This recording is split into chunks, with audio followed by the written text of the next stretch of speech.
नमस्कार, जनसत्य न्यूज देख रहे हैं आप और मैं हूं आपके साथ सचिन दुबे। लॉकडाउन जारी है, लेकिन सरकार ने कई रियायतें दी। लोग घरों से बाहर निकल रहे हैं, बाजार, रेल और अब घरेलू हवाई सेवाएं भी शुरू होने जा रही हैं। लेकिन ऐसे में राजनीति में कोई कमी नहीं आई है। कभी किसानों पर तो कभी मजदूरों पर लगातार राजनीति होती ही जा रही है।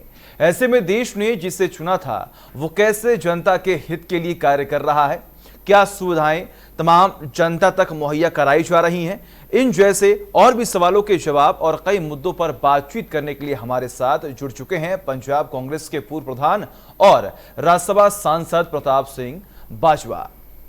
सबसे पहले आपका बहुत बहुत स्वागत है प्रताप सिंह बाजवा जी। थैंक यू जी, बहुत मेहरबानी आपकी। शुरुआत करेंगे सर महामारी से ही।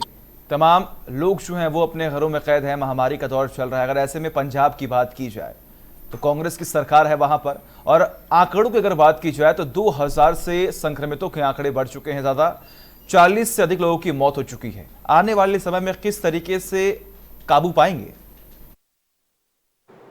देखो, ऐसा है कि सबसे अर्लीस्ट लॉकडाउन अगर हिंदुस्तान में कहीं भी हुआ है तो पंजाब उनमें से एक स्टेट थी। और मैं समझता हूँ उसकी वजह एक बड़ी ये थी कि तकरीबन आपको पता है कि पंजाब और केरला के सबसे ज़्यादा लोग जो हैं बाहरले देशों में, विदेशों में रहते हैं।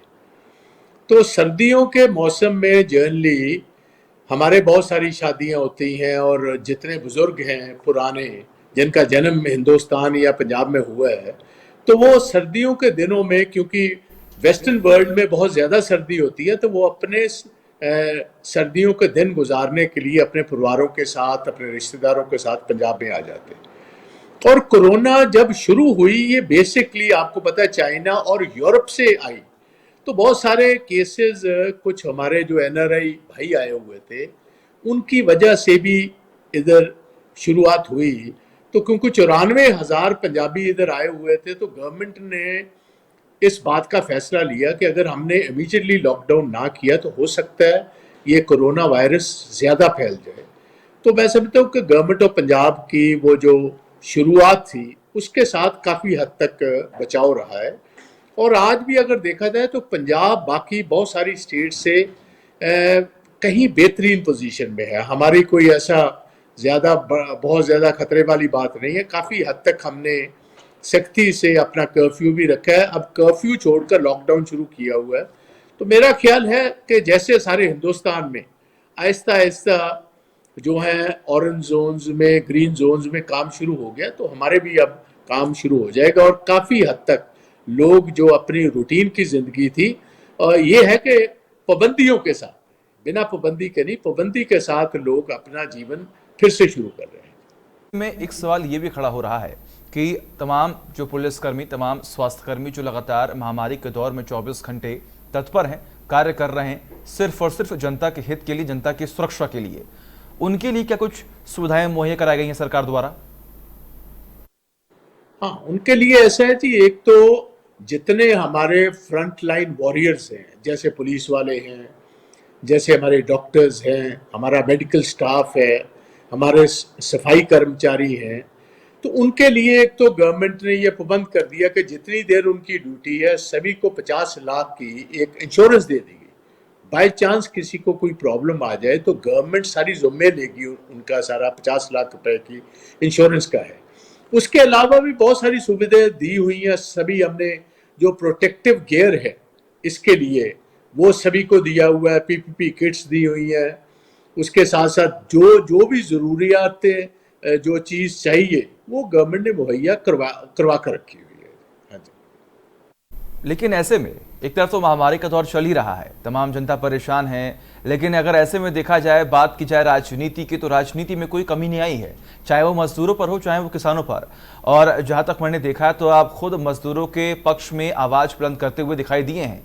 अभी जब कुछ दिनों पहले पंजाब से लगातार पलायन हो रहा था तो आपने सरकार से ये गुहार लगाई थी और रिक्वेस्ट भी किया था कि माइग्रेशन को जल्द से जल्द रोका जाए, जो मजदूर हैं वो अपने क्षेत्र न जाए क्योंकि इंडस्ट्रीज पर कहीं ना कहीं ये असर जो है वो पड़ता हुआ दिखाई देगा।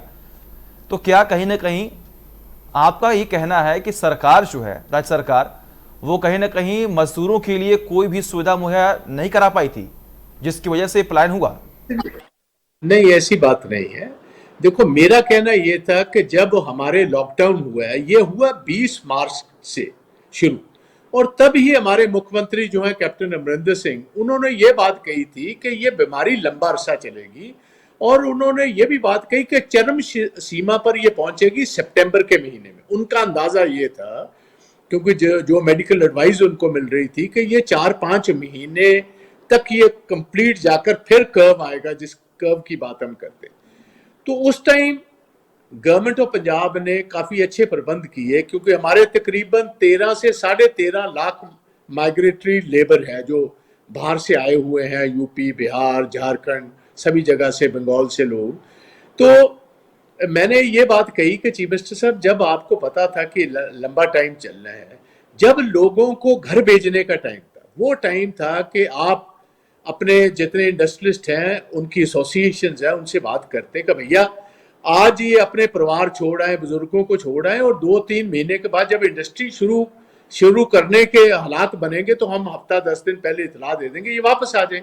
तो तब तो गवर्नमेंट ने इनके रहने की व्यवस्था की, इनके खाने की व्यवस्था की, इनको मेडिकल सहूलतें दी, फैक्ट्री वालों को जोर डालकर इनको तनख्वाह ढुलाई, और मैंने कहा कि तब ये इधर टिके रहे। और अब जब इंडस्ट्री खोलने का टाइम आ गया, अब आपने ये कह दिया कि फ्री टिकट लो और जिसने घर जाना आप जा सकते हो। मैंने कहा ये तो भेड़ चाल होती, आप कहीं बस भी लगा दीजिए और कहें कि बनाई जाएगी। रोड मैप क्या तैयार किया, जो इंडस्ट्रीज हैं आने वाले समय में वो किस तरीके से संचालित किए जाएंगे?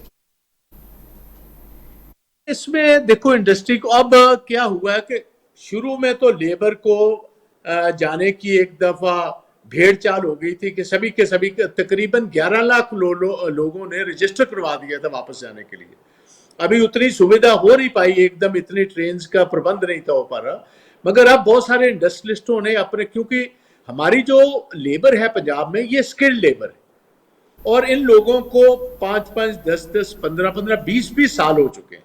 कईयों ने तो अपने घर और फैमिलीज भी पंजाब अपने घर बना लिए, वोटर्स रजिस्टर करा लिए।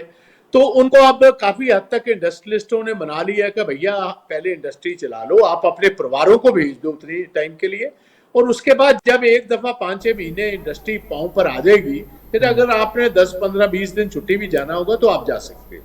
तो मेरा ख्याल है आधी लेबर हमारी जाएगी और आधी रुक जाएगी। तो प्रताप जी, मेरा सवाल आपसे ये था कि कुछ दिन पहले आपने एक बयान दिया था, उस बयान को मैं कोट करना चाहूंगा। आपने कहा था कि कैप्टन अमरिंदर सिंह अगर 365 दिन काम नहीं करेंगे तो पंजाब में कांग्रेस की नाव डूब जाएगी। इस बयान के कई मतलब निकाले जा रहे हैं, हालांकि जो मतलब मैं समझ पाया, कहीं ना कहीं आप सरकार से नाराज हैं।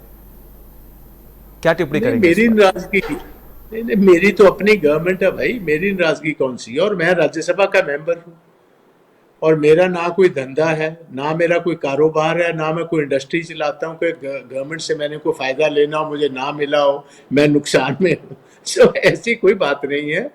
मेरी बेसिकली राय थी कि बहुत आस और उम्मीद के साथ 10 साल के बाद कांग्रेस की गवर्नमेंट बनी है, और चीफ मिनिस्टर साहब जो हैं, मेरा उनको कहना था कि आप अपना सरकारी घर छोड़कर एक को 9-10 किलोमीटर पर किसी जंगल में आपने अपना घर बना लिया है, और कॉन्स्टिट्यूशनली जो इलेक्टेड चीफ मिनिस्टर होते हैं उनका अपना बंगलो होता है। अब प्राइम मिनिस्टर जो हैं मोदी साहब, वो प्राइम मिनिस्टर हाउस में रहते हैं, राष्ट्रपति जी राष्ट्रपति भवन में रहते हैं, गवर्नर्स गवर्नर हाउसेस में रहते हैं। चीफ मिनिस्टर का जो एक क्योंकि ये कॉन्स्टिट्यूशनल बॉडी है चीफ मिनिस्टर जो है, तो इलेक्टेड लोगों के लिए एक ईयर मार्क्ड घर होते हैं, आप बाहर रहिए। तो सुना आपने किस तरीके से यहाँ पर प्रताप सिंह बाजवा, जो कि कांग्रेस के सांसद हैं और यहाँ पर वो हमारे साथ जुड़े थे, तमाम जानकारियां हमसे साझा की, और किस तरीके से पूरे देश भर में राजनीति चल रही है उन पर भी उन्होंने टिप्पणी की।